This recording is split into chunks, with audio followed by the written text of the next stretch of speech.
We are there. Please start. All right. Okay. Thank you, Asif.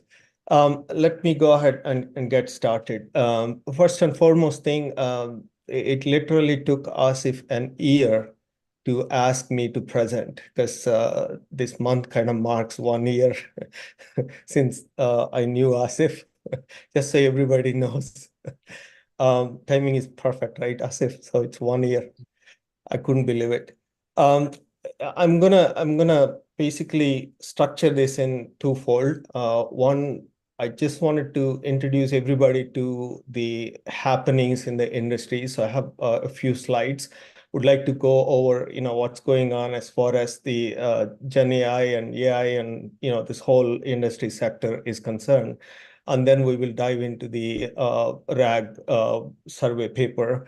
Prior to that, I have a few slides that I would like to walk you through and give you some perspectives and so on and so forth. So my objective here is to kind of make you walk away from this with some intuition about RAG, not too much, too little detail, but at least to understand what's going on and what is RAG and why is it important and what can you do in terms of really preparing yourself for the inevitable if you are already not doing it. Okay, so a quick structure. We're already through the introduction, so I'll talk quickly through the industry, about the industry, and then we'll walk through the RAG, and then I'll give a quick sneak peek about the agents, which is a fast evolving field on top of RAG, and then we will take the Q&A at the end. So please hold off your questions to the end. So I'll go through all the slides and we'll take the questions at the end. We will probably turn off the recording and then we'll take the questions at the end. So what is AI? So why is industry really looking at doing this? So look at what you have on your left and look at what you have on your right, before AI. So if you think as an employee of an organization, of an enterprise, who is so bombarded with so much of documentation that the person would have to go through on a day in and day out, and there is so many other things that the person would be doing, which very mundane tasks are a kind of even using the brain power, but to be able to really take some kind of a help that makes this person's job so better. So there was a survey that I actually saw today that kind of suggested that about there was one person asked the question, are you afraid that you're going to lose your job for AI? There was about 87% said no. So that kind of indicates that how folks are kind of preparing for the AI transformation journey and so on and so forth. So where do we want to get? Where is this industry is trying to take the regular employee or an organization or a process into a situation? They really want to take that person to a happy face with a bunch of agents or robots or whatever that you can think of, kind of playing around with those documents, but having a smiley face because they are doing most of the job, but you have plenty of time for you to be able to really do a better job and learn something good and kind of contribute better. So that's what AI is going to have to take the organizations into. So hopefully this picture gives you that idea. So let's talk about why now. So the reason why a lot of things are happening now, there are a couple of things to keep in mind. In case if you haven't really seen the actual keynote speaking of NVIDIA during the last GTC session, NVIDIA kind of introduced something called Blackwell chips, right? So this chip has 208 billion transistors, and it fits into a palm of a size of your palm, and it has 10 terabyte per second chip to chip interconnect in a unified single GPU. So that means you can transfer the data between GPUs about 10 terabytes per second. And it has the self-test capability of testing every bit of the processor at any given point in time. So if you think about that advancement of the potential the infrastructure is bringing into the table, the chip is bringing into the table, and that's exactly what is pushing this whole computing into the next era where you have massive data, and now you are trying to bring in most of these possibilities to life. Another thing, recently Intel has introduced Gaudi 3, and as you can see, it's pretty much coming close to some of the NVIDIA chips and so on and so forth. So that's one aspect to think about. If you were to look at it from the jobs and the industry standpoint, there you may have heard a lot of layoffs, and people are losing their jobs just because either could be economy situation or could be reskilling or companies trying to rediscover and so on and so forth. So if you look at on your left, basically in the month of March alone, 9,800 jobs have been posted in the field of AI. And if you look at this graph, the red is the AI trend. It's almost kind of taking over the regular software jobs. So that kind of shows how the AI is outpacing most of the other kind of technology positions in the job market. And the one on the right, just want to talk a little bit about a report from Zscaler. If you are not familiar about Zscaler, it's a security firm. A lot of companies use their security software in protecting their infrastructure and so on and so forth. So they have done a report and kind of suggests about 600% increase in the AI and ML tool usage from April 2023 to January 2024. So that kind of shows, how fast the companies are trying to adapt and so on and so forth. And there is also a concern that's going on. And as you can see, top 3 blocked apps in an enterprise are ChatGPT, OpenAI, and Fraudnet, because they're kind of afraid that their data is going to be taken by these models and be used for training and stuff like that. About 18.5% enterprises block AI and ML transactions, which is kind of an increase because of this worry of data leakage and so on and so forth. Another one is about the content, right? So Apple signed 50 million licensing deal with Shutterstock to acquire AI training data. And this is one of those announcements, but there's a lot of content related things, related acquisitions going on in the industry. Jamie Dimon, who is the CEO and chairman of JP Morgan Chase, said AI could be as transformative as electricity or the internet. So that's how the industry is seeing it. Just to give you from the dollars perspective, AI startups have raised about 5.1 billion in Feb, and guess how much they have raised just on Monday, 2 days ago.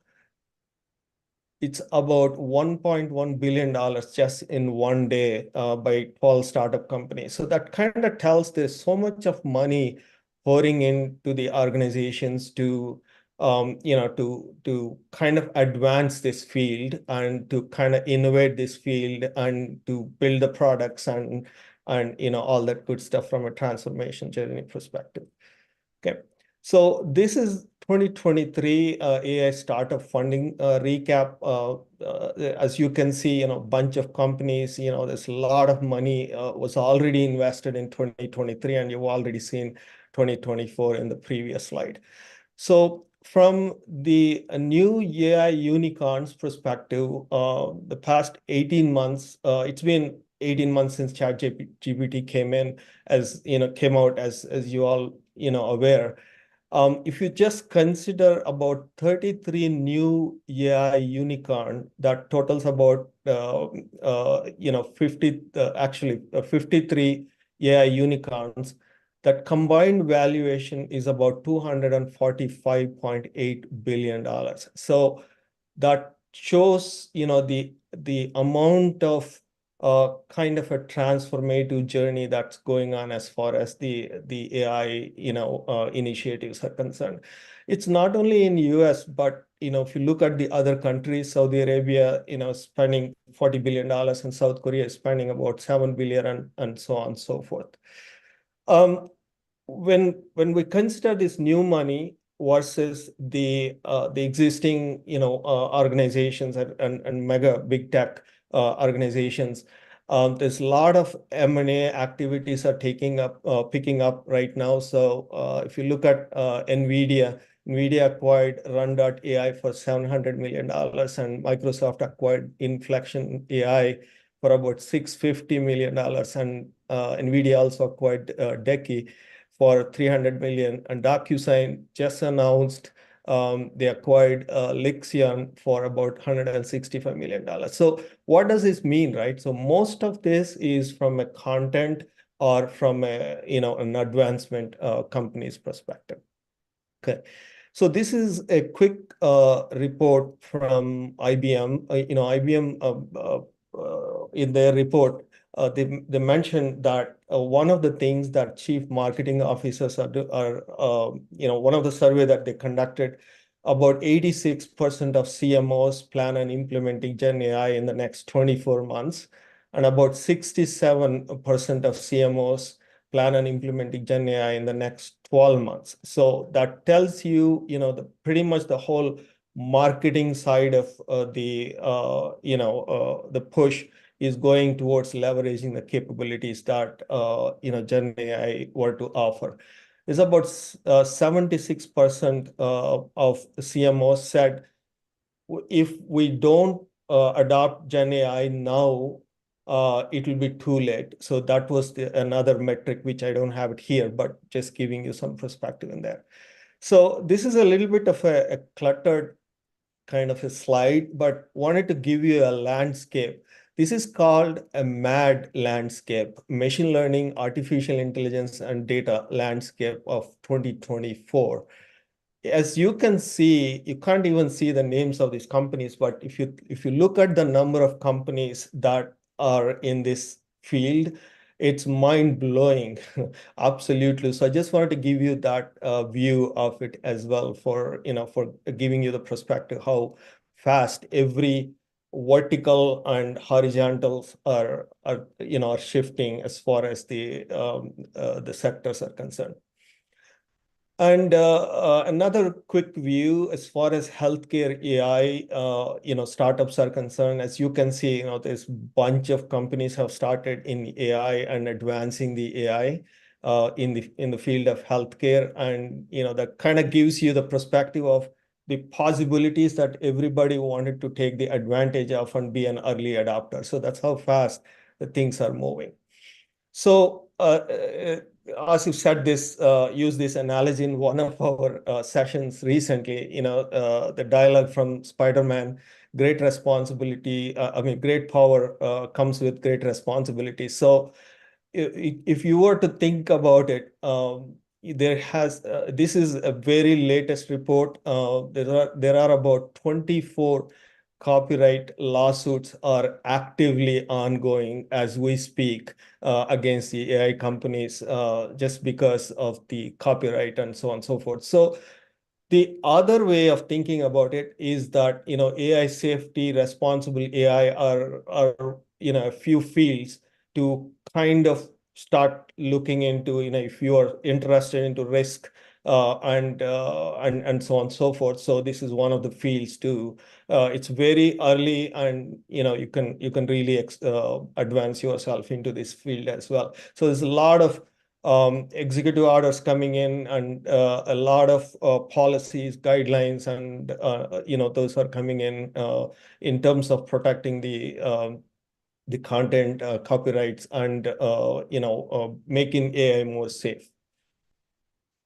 All right, so keeping all that in mind, if you were to think about the possibilities of what the AI can bring into, from an enterprise perspective and all that good stuff, So as far as the modern way of thinking, large language models I'll just give a quick definition of what large language model even mean. Large language models and the accelerated computing, which is more of GPU infrastructure, and the outperforming open source models, because it used to be ChatGPT, now the open source models like Llama 3 and so on and so forth are kind of almost competing against the closed models, and they're almost outpacing in some scenarios.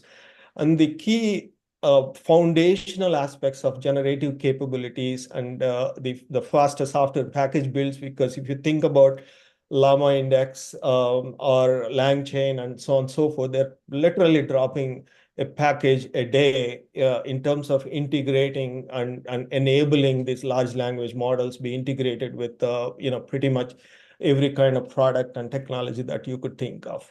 CUDA is proprietary for NVIDIA, which it seems to be a game changer.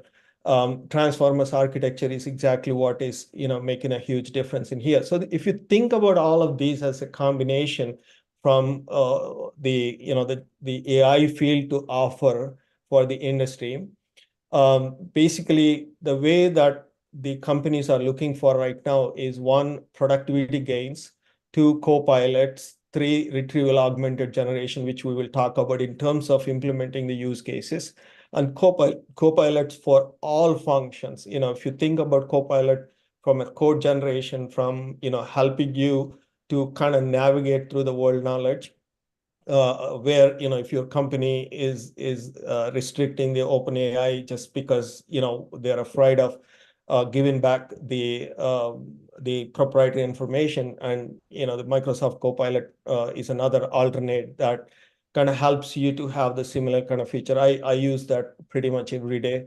And agents is all you need. So agents are picking up pretty good. Agentic RAG is another concept that's kind of evolving. There's another one called digital human, fast evolving the concept as well. And the revamp of cloud environments, because pretty much all the mega players are, kind of put in a massive request to NVIDIA and ramping up their cloud environments in terms of helping their enterprise clients and so on and so forth. And there is a competitive advantage that the companies are advancing now to stay afloat from a competition perspective, and also the industrial capture. As you can see, this is almost the transformational journey, and now or never scenario.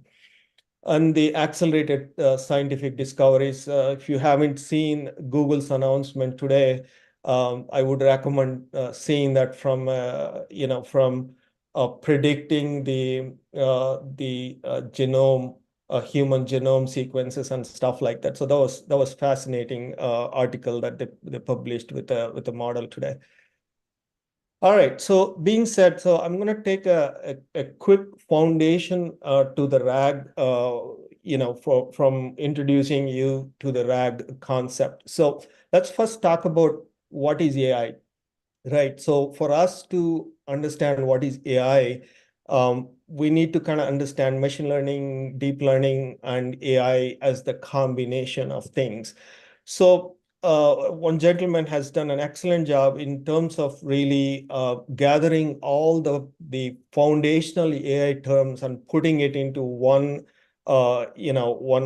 slide. So I have referred that individual. I took it from X platform. So you can follow that individual, and it's a wonderful guy, writes nice articles and stuff like that. So there's about 42 foundational AI to 43 foundational AI terms that, apart from just knowing the models, if you want to be a true technologist, you would need to start really understanding those 43 foundational AI terms. And this is how it looks like. As you can see, support vectors is one of the term. I will share this slide deck, if anybody is interested to have this, I'll be more than happy to share this slide deck so you get to see what those 48 terms. So I'm not going to go over that one by one, but just want to quickly talk about the artificial intelligence, the definitions of it, technology that makes machines smart and capable of performing tasks like humans. So you're bringing in the human-like intelligence into, the processing that we do and go through, that helps is what the artificial intelligence is. Machine learning, if you think about machine learning, the ability of machines to learn and improve from experience without being explicitly programmed. So that's the most important aspect. So now you're talking about the data kind of driving everything else, not the algorithms driving the stuff, which is what we were all trained and learned as we grew in the field of this computing. Deep learning is a type of machine learning that uses artificial neural networks to kind of imitate how the human brain works. So it's almost taking to the next level of the machine learning into the deeper side. So if we combine all of this together, where does the generative AI fits into the mix, right? So AI is the holistic field in that the machine learning, and then comes the deep learning as part of it. And then comes the generative AI is part of it. So I'm just giving you this mindset to kind of keep in mind as you continue to get yourself more and more acquainted with more of the AI. All right, so let's talk about large language model quickly. As what does that even mean, right? So what is a large language model? So a large language model is an advanced AI system designed to understand, generate, and interact using human language, right? So you're interacting. I have a term for large language model, which is, I call this a genie in a box. So why do I call the genie in a box, right? So it basically is fit into a box and it can answer, whatever that you want and from the world knowledge perspective. So, and you are communicating with this genie in your own language is how to kind of think about it, right? So the structure of an LLM, so the whole model is basically has two core components. One is called the parameter file. The other one is called the run file. So the parameter file is nothing but bunch of numbers. Okay. So I'll show another intuition in the subsequent slides. But the way to think about it, like, without getting into too much of jargon into it, think about it as like your brain that's trained with so much of information, and all that information is sitting in your brain in terms of numbers. That's how to kind of think about that, right? So, for example, if we take Llama 2 70 billion parameter file, it's size about 140 gigabytes. And that's massive and doesn't fit in your laptop, but it's massive. So you do need the computing that kind of enables it for getting the power out of it, right? So the core functions of LLM is the next word prediction. That's the most important thing, right? So observe what am I saying, right? I just said something. What am I saying, right? So the words coming out of my mouth are one at a time. So the brain is throwing from my mouth one word at a time. That is to think about, as far as the large language model core function is concerned. So it is capable of predicting the next word in the context of what you are asking, right? So that is what the core function of LLM is. Okay. All right. So there is one concept that that kind of taking the whole AI to the next level is called the attention mechanism. So there's a wonderful paper. This is how I met Asif in my career. So he kind of walked this paper through as part of a cohort group that we were part of, Wharton School. So attention mechanism, what is it, right? So basically everything that, if you look at how we speak, we basically speak to the context. we try to stress certain words, right, in that particular context, right? So that is what is the attention is all about. So the attention mechanism generates scores that determining how much focus to place on each of that part of the sentence. So that is what is the attention is all about. So these scores are used to create a weighted sum of inputs, meaning basically when the large language model is trying to spit the next word, with all of these attentions calculated, it would have the word with the highest attention, probability score. That is what it would spit as the next word in that particular context. So you're training the model with this attention mechanism while you're training that, and it is learning and it is keeping that attention, in mind, and it is spitting the word that is based on the context with whatever the highest attention score is from a probability perspective. So that's how to think about, how much more of focus is to be placed for that particular part of the data. So this allows the model to capture context and relationships. So now that this model, this mechanism figures out the context and the relationship aspect of it. So these models are becoming, much more efficient and effective in terms of, providing whatever the value that comes out of it. So I'll give you a little bit of an intuition here on, thinking this genie in the box. So this is the genie in the box, right? So there's a bunch of knobs, are all tuned in and ready to go, and they will go off. The particular knob gets activated based on, whatever the data that gets fed into that particular knob. So as I mentioned before, large language model, is a two-part thing to look at a parameter file and on the program, right? So that kind of gives you what you are looking for. So that parameter file, has the weights and the parameters. It has the weights inside it. So basically, all you're doing is you're spitting the next probability here, as I mentioned here, whatever the highest for that particular next word is what is going to come out of it. So just to keep that intuition in mind every time you think about a large language model. And this large language model, especially with a concept called embeddings, they're all placed into, a multi-dimensional space. All these words and the training data is all placed into a multi-dimensional space where, all that placed into a multi-dimensional is all through a numerical values of it. That's what is called the embeddings. That embedding is nothing but, a semantic connection with compared to something else in that particular context. So in this case, if you know the embeddings, for example, for a man and a woman, and the word king, you can literally calculate the embedding or a vector.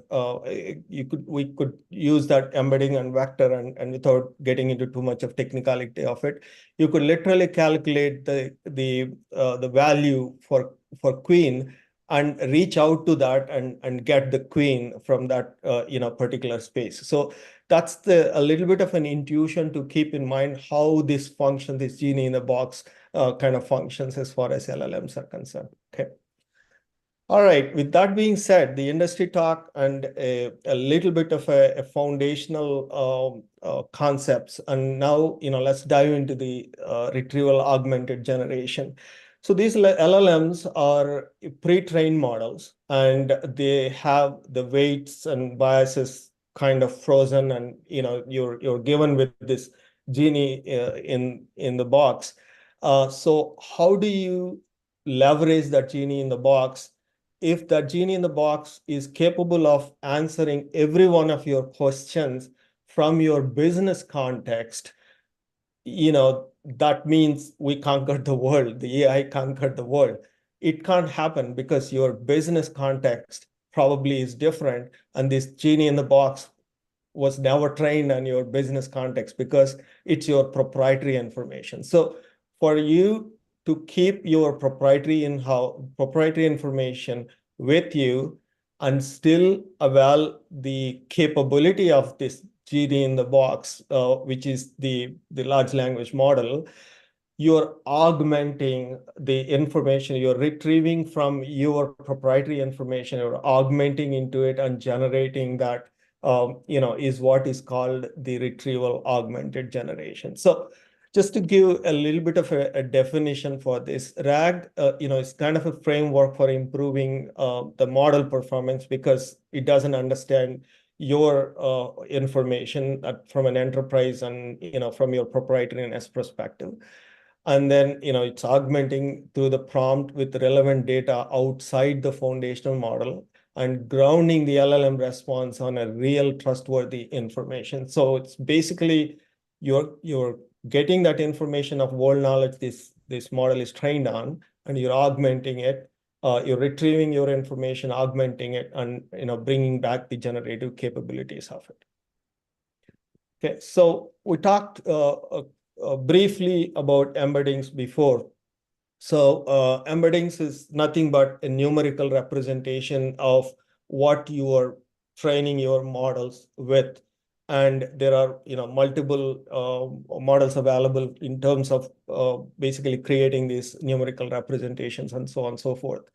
So when you do that, you should be able to basically have a capability of retrieving that information because you're not actually storing that as a word in this so-called the genie in a box, right? So the objective of embedding is to capture the semantic and syntactic relationships between the words and then put them into a numerical representation into that. So, and for retrieving it, there are multiple ways of retrieving it, and these are the machine learning concepts in terms of retrieving it using the Euclidean distance. If you watch a little piece of paper right behind me, I always like to keep looking at it and remember how does this whole math work, because it's very confusing to me all the time. So there is a Euclidean distance way of doing it, a Manhattan distance way of doing it, cosine similarity way of doing it, a nearest neighborhood way of doing it. So there are some ways of basically retrieving that information. All you're doing is you're trying to retrieve the next closest and a possible word in that semantically and syntactically connected embeddings. Okay. It's important in the context of RAG because you're going to be retrieving that using one of these techniques from your proprietary information. Okay. So just an extension of embeddings and there's a concept called vector database. So all you're doing is now that you have embedded with and brought the semantic and syntactic meaning to the words in the context and converted them into the numbers, and for your proprietary information. So you're going to store that in the form of embeddings. And all of that combined is called the vector database. So now you have the ability to be able to get the embeddings and respective, whatever the piece of information that you have stored. So because you have to be able to retrieve that piece of information. Okay. For example, if you look at a simple inquiry like what is the weather like today, can be phrased in numeric ways such as how is the weather today? Is it sunny outside? What are the current weather conditions? So all of these are semantically connected to the concept of weather, right? So you have to be able to basically place the embeddings of these texts very close by, and when you retrieve it, it needs to understand you're talking about the weather basically. Okay. The same, another example, a bank means, in the financial way, it's a different meaning because you're going and making transactions. bank in the context of a river means it's, it's a bank next to the river. So that's how to kind of, interpret and think about that and place this. And this is all part of the pre-training. It's all part of, how you vectorize it, how you embed this, and there are a lot of packages available for doing that, and so on and so forth. Okay. So as part of this whole RAG, retrieval process is truly the user poses the question, and the vector database can compare the vector representation of the query. So you're asking the query in the context, for example, about, how much money do I have in my bank context, right? So, and then the query for that particular query, now, you have the information that is stored related to that account, and it's kind of interpreting that in that semantic way and providing that. So even if they don't share the same wording, it's still able to understand the context you are asking the question, and provide you that information. So that's what is the retrieval aspect is about. So I'll take three different views of a RAG. So one is a typical RAG. So I've talked about multiple dots throughout the process. So I will try to connect all of the dots together to to kind of talk about the RAG as a basic and a typical RAG in a contextual way. So you are the user, so you're asking a question, and that question, of course, question or query. So it's the input. So once that input comes through, so the way to kind of contextualizing it, right? So that input needs to be, understood in the context. The context of that input needs to be understood, and your internal proprietary information needs to be basically connected with this context, and then the embeddings close to that needs to be basically pulled out from that particular context of whatever the meets this query, right? And then you're looking for retrieving that relevant information. If you saw that vector database, right, you have your proprietary information and the embeddings. So now you are retrieving that information, and then basically you're retrieving it in using one of those techniques that I mentioned about. Let's say you're retrieving it, a nearest neighborhood search, and you're retrieving top three in that particular context. So you take those top three, and then you're basically leveraging the LLM to understand those top three, understand the question, and frame the generative aspect of it, and provide the the response back to the user. So that is how a RAG in a nutshell works in a contextual way, basically. So as you can see, if you don't have the RAG, there is no LLM. There is LLM, but it's like you are actually chatting with ChatGPT. If there is RAG, you're literally retrieving your proprietary information, mixing all of this together, and then leveraging the generative capabilities of the model. Okay. So there is one of the concept of this in RAG is very important, is indexing. I'll cover that a little bit. Just want to make sure I'm doing okay with the time standpoint.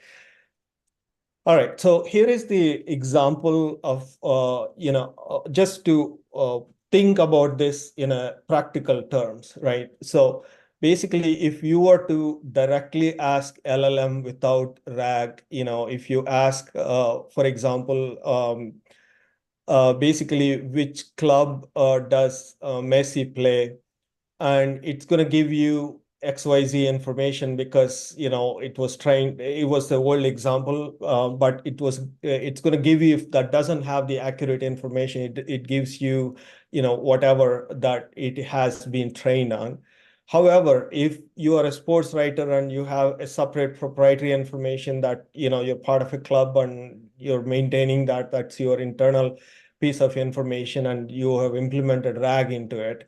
So now you're basically asking the same question, and it's going to retrieve that piece of information from your proprietary, understanding the context that the user is asking the question, and gives you more information for the LLM to frame and generate the response back to you. So if you did not have that proprietary information, now you would be having the either outdated or your information will not be part of that, basically. So that's how to kind of think about RAG, just to give one simple plain example.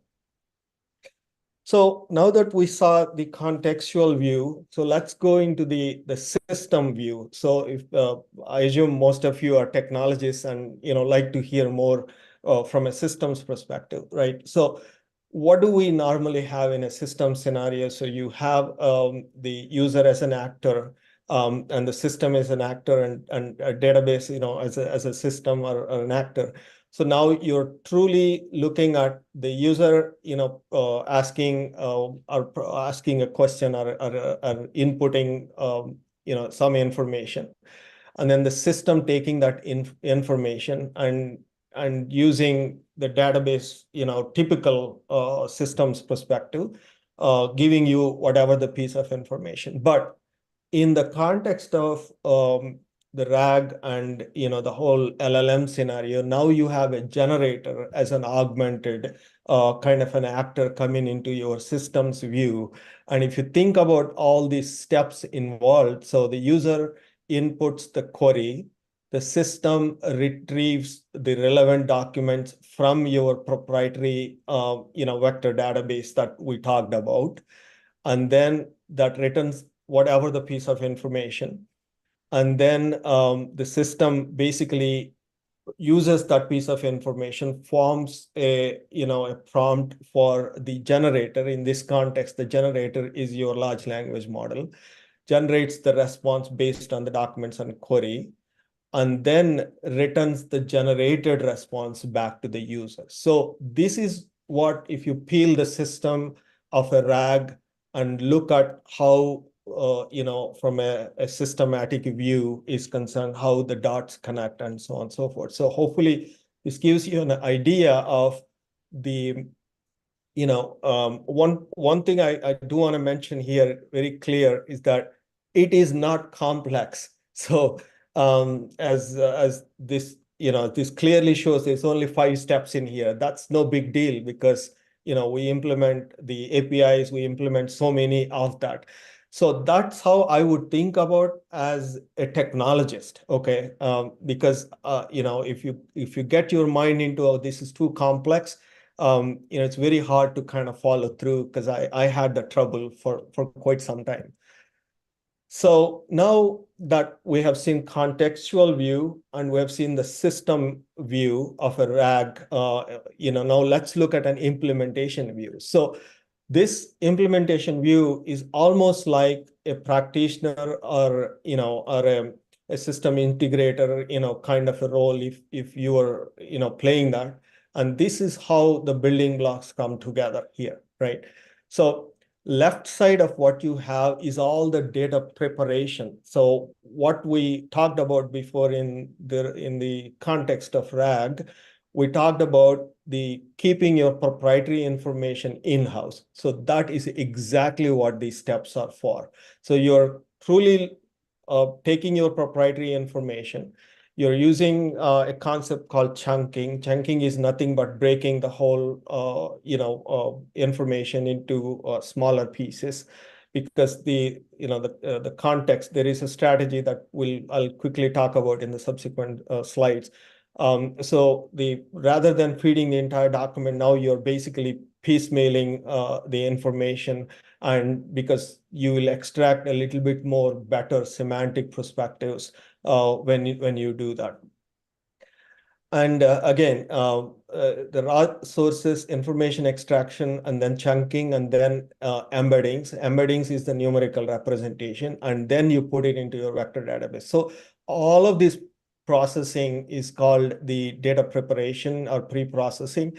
So this can happen outside your RAG system because it needs to first be, it's a preparation you're doing and taking all of your enterprise information and pushing it into, a vector database that can be accessible for the, for the system, for the users and whatever you would implement, either a chatbot or, any kind of a content generation or anything like that, or search or anything like that.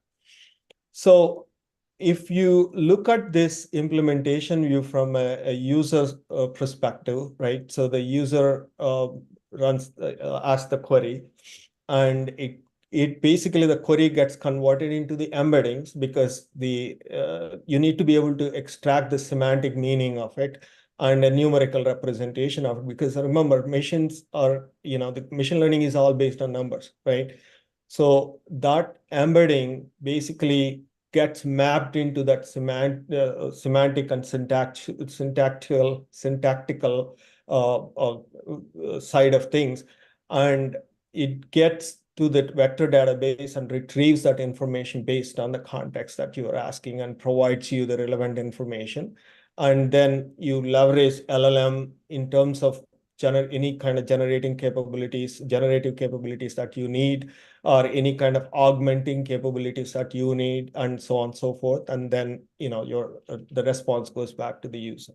So this is more of an implementation view. And these could be a separate data pipelines that you would have to build. If you look at from a scale, it's not one or two documents you're going to be playing around with in an enterprise structure. So you would be bringing in thousands and thousands of documents and, a lot of corpus that you will be bringing in. So you would need to build the pipelines for each of these processes and, fail safes, all that good stuff that goes into that implementation strategy.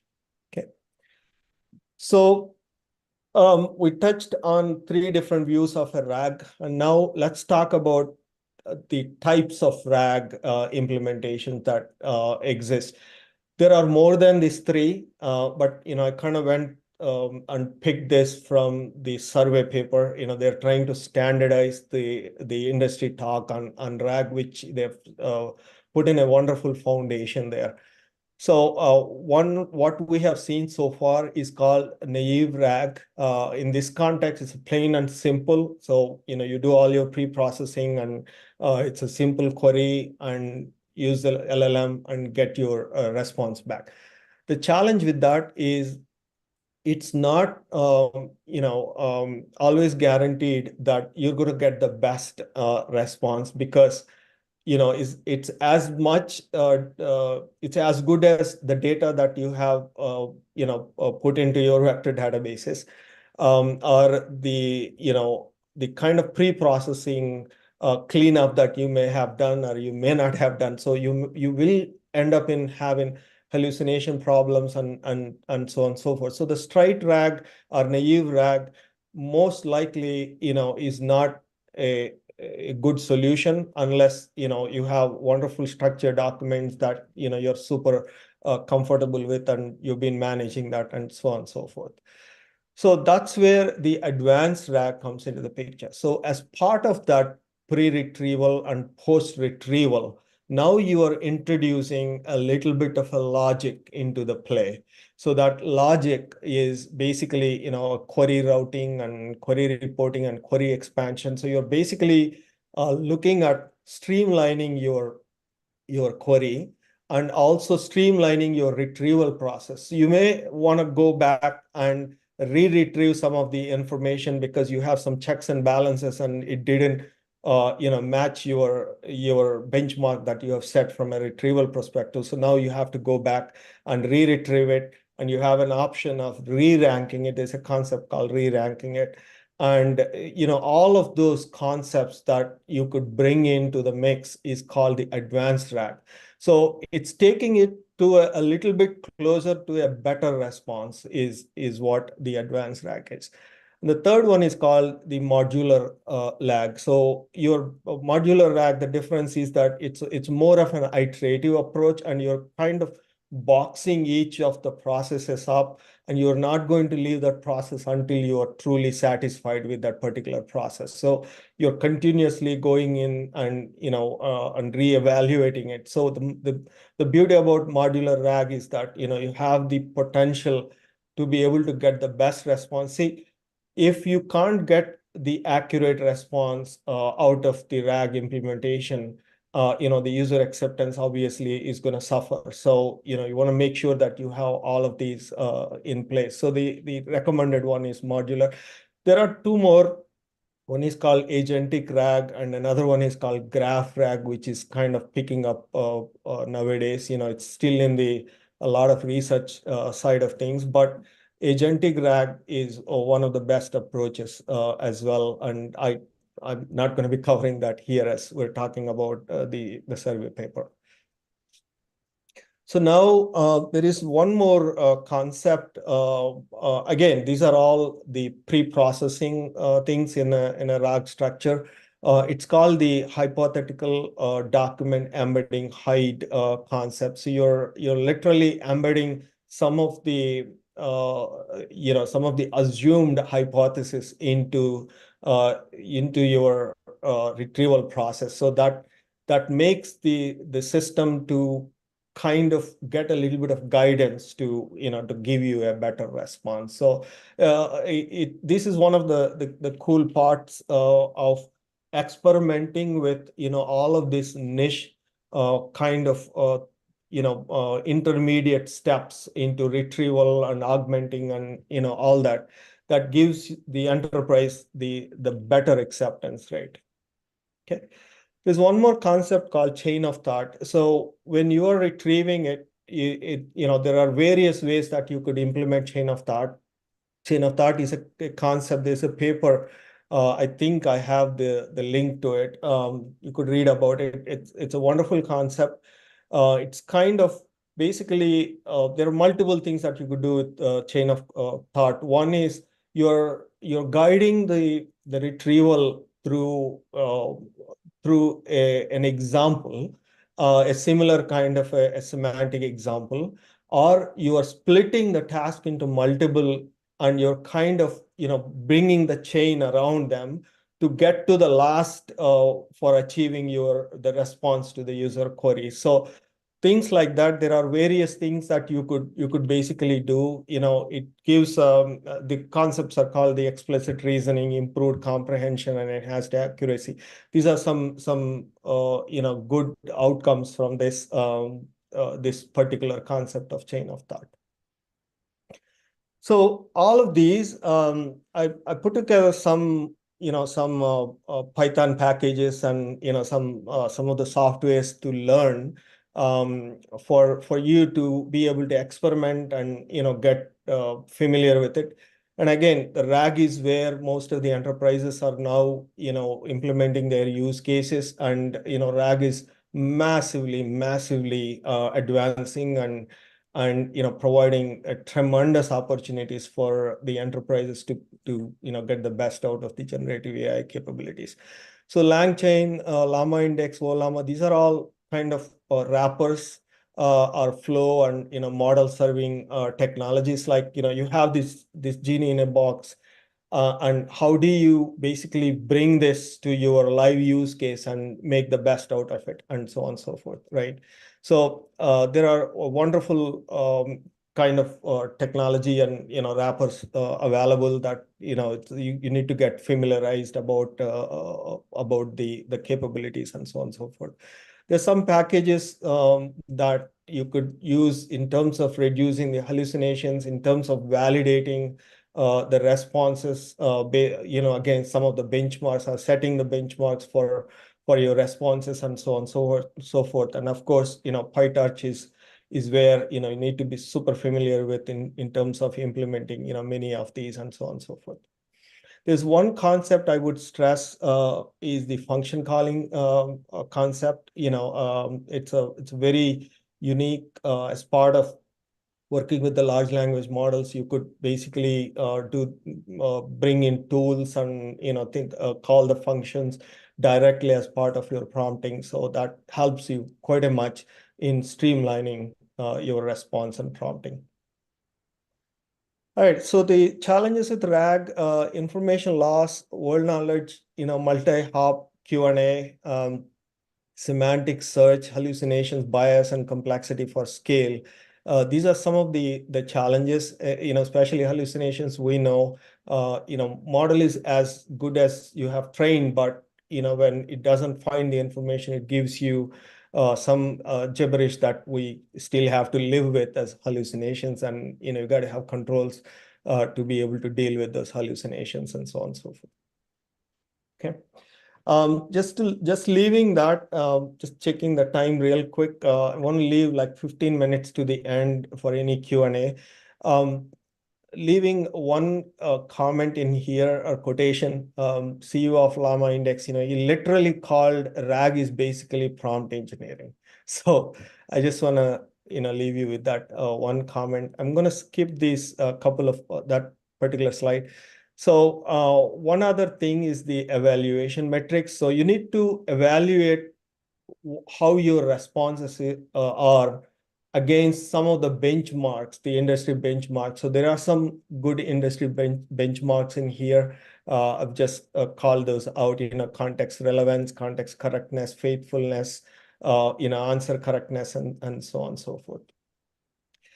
I'm going to skip this and give a quick sneak peek about the agents. So agents is the next thing about of RAG.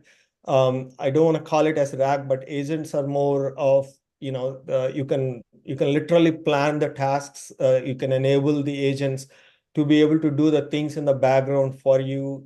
Collect the information, do the processing. Do all that cool stuff. And basically, I'm just giving you some of the and the agents have the capability to be able to interact with each other, the way you can implement them, and so on and so forth to achieve the multitasking aspect from a productivity improvements and so on and so forth. So you could implement the agents using LLMs, for doing things in the background and so on and so forth. Even with the RAG, you could implement agents as part of the RAG, which is what is called agentic RAG.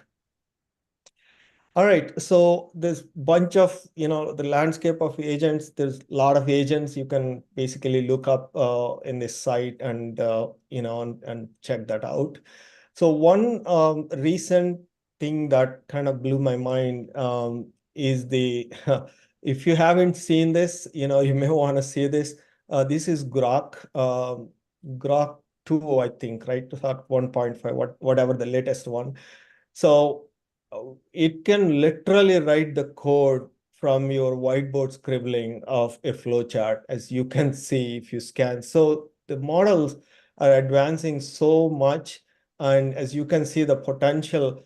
If you were to really bring in some junior, developers to learn and on the fly, and with your design to the code, can happen pretty much instantaneously. So that's how fast the things are evolving, as you can see. Cognition is another wonderful agent. If you haven't software agent, software engineer agent, if you haven't checked this out, I would recommend checking this out. It helps to kind of debug issues, find the fix, and implement the fix, and so on and so forth. It's pretty cool. Recently launched, and I think they have a new version out now. They're recently. There's one more thing I would recommend checking out is the SWE agent, software engineer agent from Princeton University, and it's proven it kind of solves about 12.29% of issues, the code issues, and so on and so forth. So it's open source. You can experiment that. So that being said, let me take a couple of minutes and just go through the paper real quick, and then I'll leave the rest of the time for Q&A. So as you can see, this is a wonderful paper. They've done a fantastic job in terms of taking about 100 plus research papers related to retrieval augmented generation, and have summarized and standardized of the terminology and and the benchmarks and the way to look at RAG and also outlining some of the future research things and so on and so forth. So I'm gonna basically skip most of this. You have seen this briefly in the presentation. So this particular thing kind of shows there are three different approaches or three different aspects that RAG is being researched under, fine-tuning aspects, pre-training aspects, and then inference. Inference is, you're working with the model directly and so on and so forth. So, as you can see, there's so many evolved kind of concepts it popped up as part of this research. If you are curious about some of these, especially in the inference areas, I would recommend checking those things out and so on. We talked about this. This is the contextual view. We went through that pretty much. We talked about the advanced RAG. You saw this in the presentation, the modular RAG and so on and so forth. There's a couple of things I wanted to quickly touch on the paper side of things. Yes, this quadrant right here. As you can see, RAG compared with the other model optimization methods in the aspects of external knowledge required and model adaptation required. So as you can see, RAG is in this quadrant, and the prompt engineering is in this quadrant, and the fine-tuning is in this quadrant. So it's from the external knowledge required. If you have more of that external knowledge required scenarios, the most of that recommendation is to kind of go with RAG and prompt engineering. So other than that, let me see if I missed anything. Yeah, like I mentioned, there's a lot of little things that you could do as part of the retrieval and pre-processing and prompting from a context curation from, so many of these niche techniques that you can go through. We briefly touched on the re-ranking as part of the slides. And I'll skip this. I'll let you go through this. So basically, one common RAG also includes three types of retrieval augmentation processes, basically iterative method, recursive method, and adaptive method. So they kind of flow charted how to standardize that process. And again, every implementation is different, but there is also a standard way of implementing it. And some of the companies like NVIDIA, has this environment called NeMo.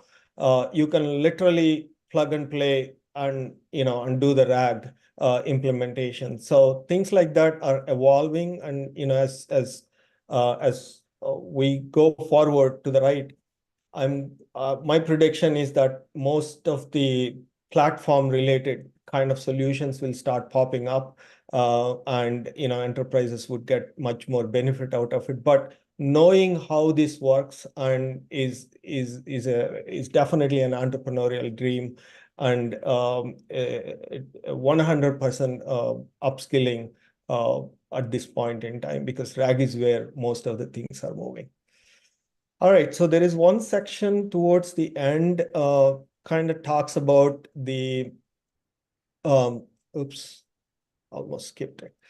Yes, gives a wonderful a tabular view in terms of the evaluation frameworks. As I briefly touched on, this is RAGAS is one of those frameworks, and so on and so forth.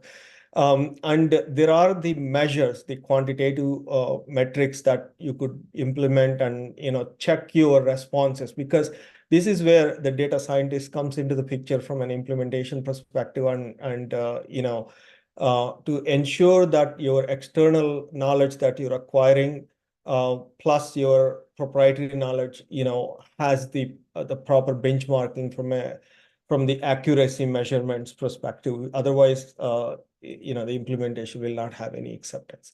So I will pause here and stop my sharing. And it's that we have about 10 minutes. So Asif, I'm not sure if you're still there. If you want to stop the YouTube, we can take some questions.